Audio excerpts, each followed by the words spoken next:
activity. They have been featured on Travel Channel's Ghost Adventures, Paranormal Challenge, as well as Sci-Fi Channel's Ghost Hunters. Rolling Hills Asylum has been named the #2 most haunted location in the United States by HauntedNorthAmerica.com. The property was established on January 1st, 1827 as the county poor farm.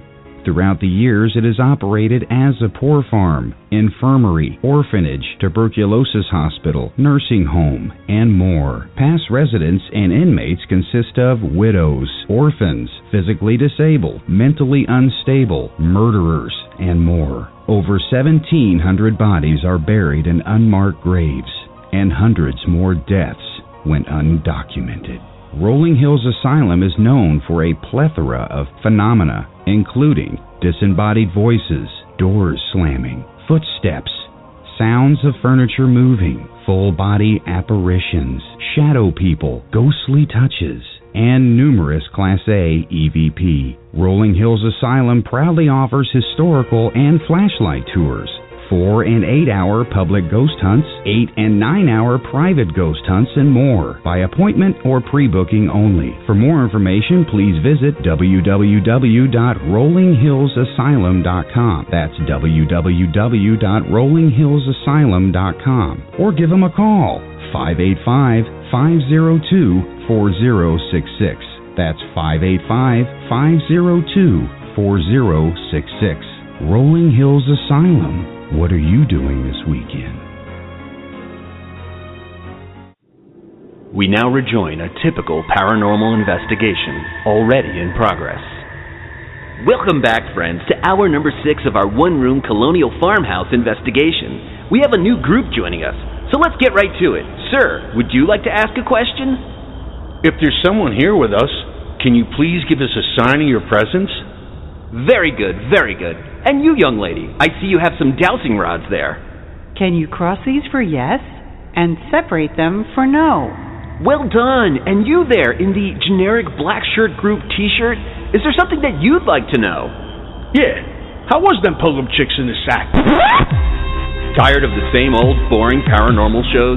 Then come join the party. Paranormal After Party chronicles the exploits of the generic black shirt group, a team of paranormal investigators that uncover the serious and sometimes lighter sides of the paranormal. The evidence is real, and the rest is real fun. Find them on the web at www.paranormalafterparty.tv. Don't stop living just 'cause you're dead.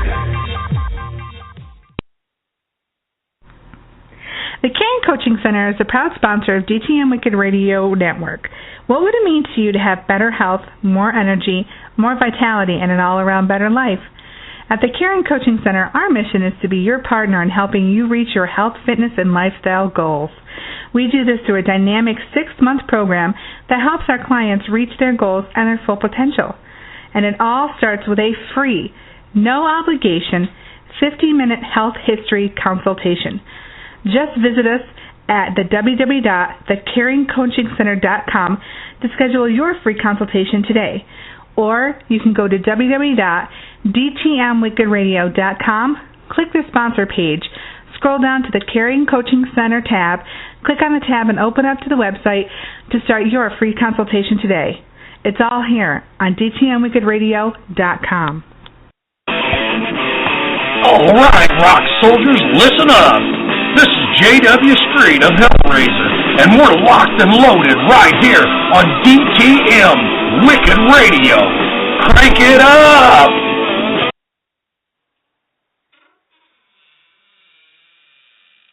Hello? Hello? Who's that? Whoa! Water!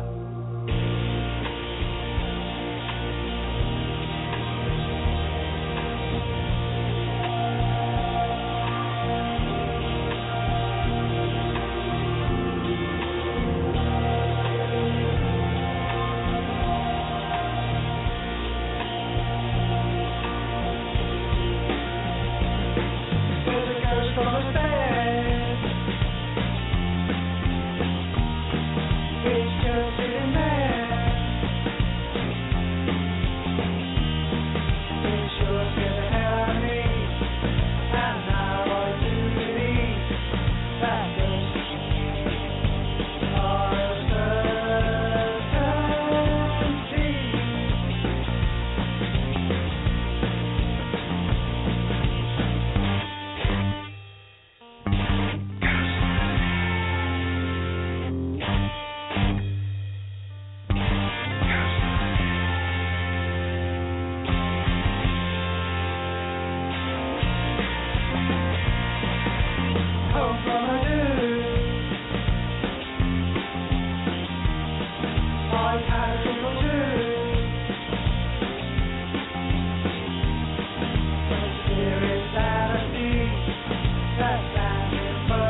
All right, rock soldiers, listen up.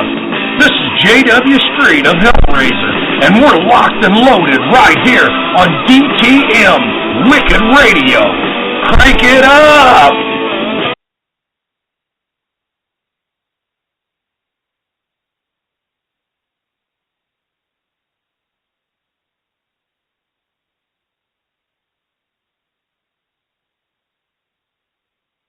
Welcome back, everyone. I'm Psychic Medium Chris George, joined by River Wildfire Moon and Victor the Voice Furman. We are interviewing Kimberly Hart, and the book is Get Love, How to Transform Your Love Life. We're talking about everything. We're getting deep, people, deep. And you know what, River? Don't go south on me. So we're getting deep, and we're having a good time here. Normally at this time, we do the second shot of the night where River gives some of her little wisdom to us. We're not going to do that tonight because we're having such a good time with Kimberly Hart, and we have so many questions for her, and we're going to just really jump right back into it. Are there any announcements you guys want to make before we start?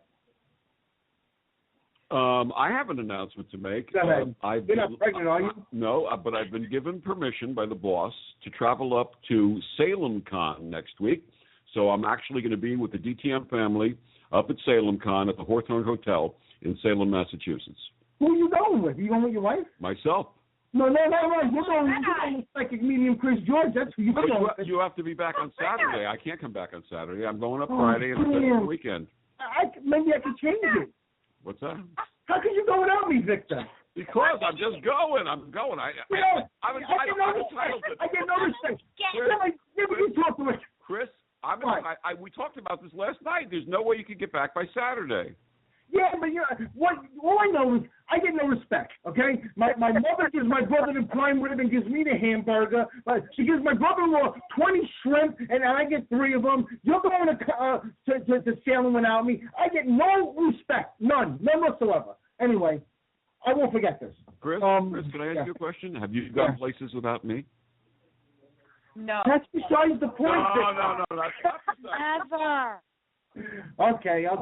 Touché, my friend. Touché. Chris, I'll tell you what. I have an extra bed. There are 2 beds in the room. You're more than welcome to come up and spend that night, but you really need not to change those plans on Saturday. It's really important that you fulfill your obligation. I know, you're absolutely right, and I stand corrected as usual with you, Victor. What's Saturday, anyway. Chris? What's your announcement? What's Saturday, Chris? What's going on? Oh, no. Every 5 weeks or so, I do an evening with Psychic Medium Chris George, and I do I do a thing that I call Psychic Poker. It's where my guests pick 5 cards each, and I give them spot readings all around, and then they pick another 5. They pick another 5 questions, and then they get to ask me questions that I answered. And after that, I actually do a seance. So, and the next one is this Saturday coming up. So I couldn't make it anyway. And Chris, in all honesty, with all of the stress I've been under the last 3 weeks with work and so on and so forth, I need this time away. So it's gonna be fun for me. Good for you, man. I know you're gonna have a great time, and I'm looking forward to seeing the pictures. Okay, this is it. I am not going to watch another event, another concert in any town part of New York, or another dinner party go by without us planning a get-together. I'm not going to have it anymore. I can't hear about one more thing. River, we're going to come to Wisconsin. How's that? Okay. Hey. River, are you in Wisconsin? I am. Where? I am near Fond du Lac. I grew up in Shorewood. Really? Yeah, we're about an hour north of Milwaukee. That's right. I know exactly where you are. Look at that. So maybe you guys can go out for drinks, and while me and Victor go out and do what we do. And then we don't have to complain. That's lovely. I will have drinks. I will do all of that. But really, I mean the lounge. I mean us. Well, you need to. Well, in addition to lovely drinks with Kimberly. For 4th of July, everyone's going to be at my house, at my brother's house, and we're going to have a nice party. You're more than welcome, River. Okay. You got some time to think about it. And while you're thinking about that, Victor, how about you take us into the second hour? Very good. Well, our guest is Kimberly Hart. Her book is called Get Love. So, Kimberly, how do you create vulnerability, intimacy, and humility in your relationship as you did? You work damn hard. Yes, you do. Absolutely. Amen. What I mean by that is I believe in mentorship. And I've had one mentor for 33 years, not physical, and another mentor for 7-8 years, neither one are physical. And the quality of my life and the woman that I am is in direct proportion to being loved by them unconditionally. And one of the things that we have worked on, because I'm what's called an overachiever. I have credentials and letters and achievements, and I decided that I wasn't going to put those shields in front of me anymore. I was going to risk vulnerability, and it took work to be willing to be brave enough to be vulnerable, to talk to you today from the core of my honesty, strict down, naked truth, don't go south on me, about how love and I really work. And it was work. I had to end the pain of my childhood, and it was pretty brutal. And I had to end my hate for myself. And I had to end my judgment of myself so that I would stop. Vulnerability is a craft. It's a sense of beingness. It's a willingness. And when all is said and done, it is because you elicit great courage. Very good, very good. I guess I'm going to take the next one. I want to know, what is intimacy and how is it different than love? Intimacy and love are two different things, and we tend to mix them up. We don't know. Intimacy is about being close and tender with someone. It is about being vulnerable. And here comes, it's about trust. And that's where intimacy and love breaks down for most people. We do not trust that we will not be hurt. So we let people see parts of us. And so then they only love parts of us. And then we are like that lady who comes in for a reading, and you tell her that her husband loves her and supports her and wants to be with her, and she goes, but I'm not happy. That's because she doesn't let him love all of her. And then it's about knowing, being willing to be known and take the time to know the other person, to love the other person the way they want to be loved, not the way you think they want to be loved. And finally, to be loving, which is different than being in love.